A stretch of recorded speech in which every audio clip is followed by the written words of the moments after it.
పుత్రాన్ పౌత్రాన్ ప్రపౌత్రాన్ అంశ్చ దేహి మే గణనాయక శ్రీ మహా గణాధిపతయే నమః ప్రార్థన నమస్కారాన్ సమర్పయామి. లెంపలు వాయించుకుని శిరస్సు వచ్చి నమస్కారం చేసుకుని మనస్సులో ఉన్న కోరిక తెలుసుకోవాలి. పవిత్రమైన కార్తీక మాసంలో శనీశ్వర పాశుపత రుద్రయ మహాయాగాన్ని నిర్వహించుకుంటున్నాం.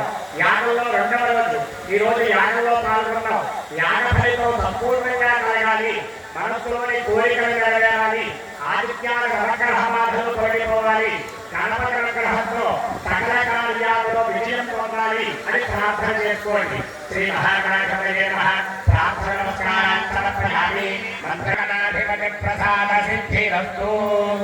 గణపతి దగ్గర పూజ చేసిన గరికపత్రి ఏదైనా ఉన్నట్లయితే ఒక్క గరికపత్రి తీసుకుని భగవాన్ చెవిలో పెట్టుకోండి.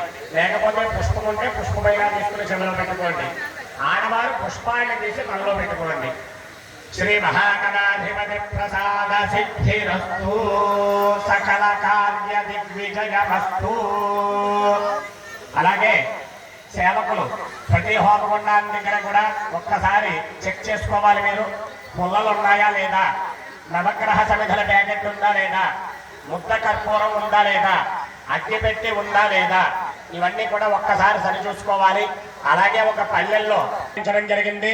అదేవిధంగా యాగశాలలో పుణ్యాహవాచన కార్యక్రమము, పంచగవ్య ప్రాశన కార్యక్రమాలు, మండపాలన్నింటికీ కూడా పునఃపూజలు, మండపారాధనా దేవతలందరికీ కూడా పునఃపూజా కార్యక్రమాలు నిర్వర్తించబడుతూ ఉన్నాయి. బయట ఏ విధంగా అయితే మీతో పూజా కార్యక్రమాలన్నీ చేయించడం జరుగుతుందో యాగశాలలో బ్రాహ్మణుల చేత విశేషమైన పూజా కార్యక్రమాలన్నీ కూడా జరుగుతూ ఉన్నాయి.